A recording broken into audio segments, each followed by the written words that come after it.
I'm Christine. I'm the Project Manager of Transformations.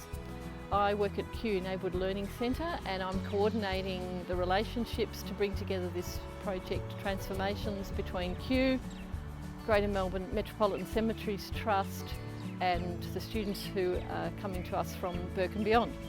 The pre-accredited learning space is a particularly powerful and exciting space for learners who have been marginalised or for some reason not part of the traditional learning pathway, and it's an opportunity to find where their space and what they'd like to be and what pathway they would like to have through training and to employment.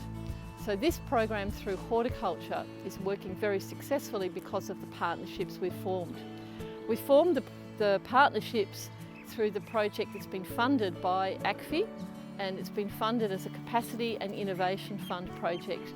Very important because it does give us that opportunity to work on those new opportunities and further the progression for our students, and as I said, particularly the marginalised students, and find those new ways of pathways to employment. So my name's Helen Linehan. I'm Senior Supervisor of Operational Excellence for Horticulture.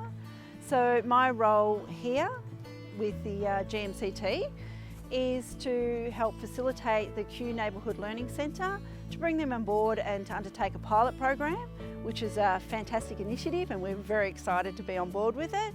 And what it is just provides a pathway for employment for these young students.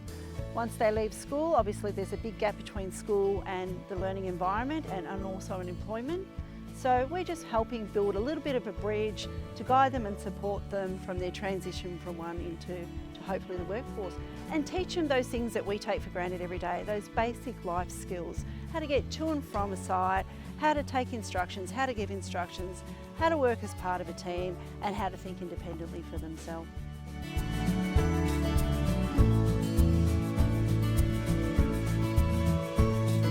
Northcote is quite unique. It's at one of our smallest sites, so it's pretty much basically 2 house block sites. It's got a German history and heritage to it, so hence why there's a lot of German headstones. There's a few Irish ones in amongst it as well from the 1800s, and it's pretty much a closed site. And as you can see as you scan around, there's a lot of brickworks. Northcote used to have an actual brick factory and a pottery here, which is quite famous.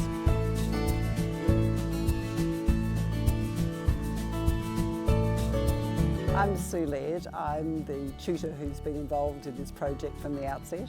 I'm also a garden designer, and I have seemed to have taken on responsibility for developing an overall concept and plan for the whole cemetery.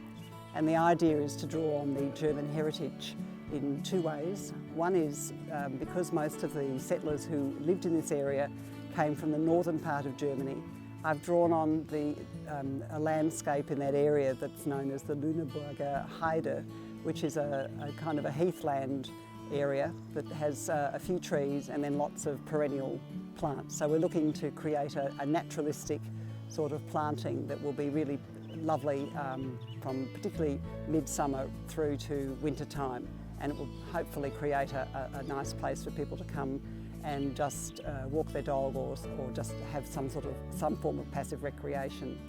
The other historical link is that many of the German settlers who were in this area initially were growing roses for the perfume industry, and so my idea is that we will also have a rose garden, and in both the rose garden and the naturalistic plantings we're going to try and source as many plants as possible that have German names. So for example, with the roses, there are roses called Gruß an Aachen, which means greetings to Aachen. Tantau, it's actually named after a German rose breeder. And with things like the salvias and so on, there are lots of German forms of those. So we're going to incorporate those into our design as well. And the students, of course, are going to be propagating many of the plants that we will use. And so they're very excited about this prospect of going literally from a small plant to a large, beautiful garden. Hopefully in 12 months' time, there'll be something really, really good to look at. And we're going to do the whole thing in stages. So we'll start at the front so that we've got that street appeal happening and entice people to come in and gradually work our way to the back of the cemetery.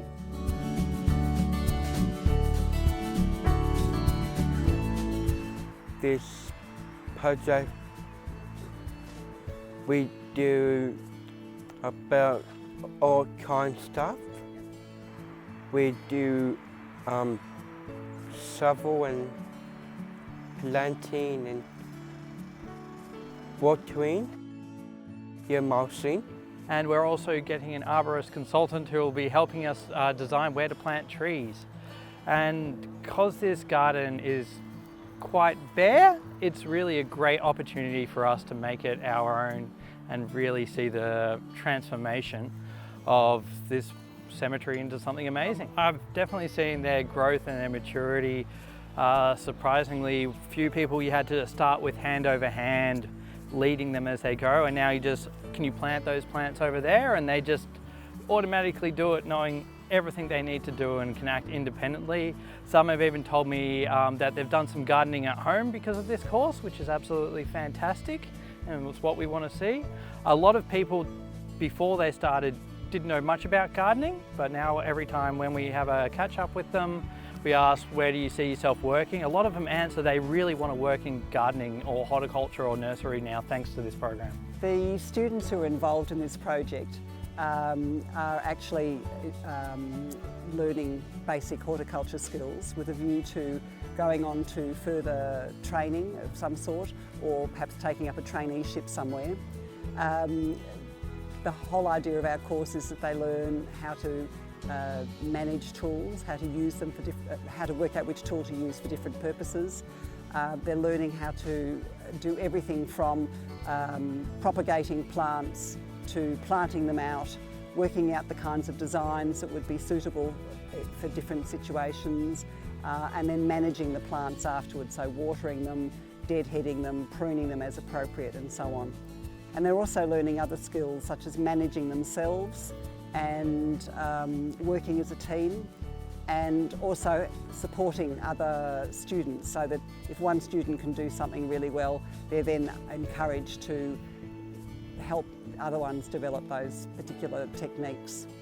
And it's envisaged that on this site, where everything is possible, they'll also learn how to do things like tree planting, rose pruning, and so on. So they're all useful skills that they'll be able to apply to work at a later stage. So on the Fridays,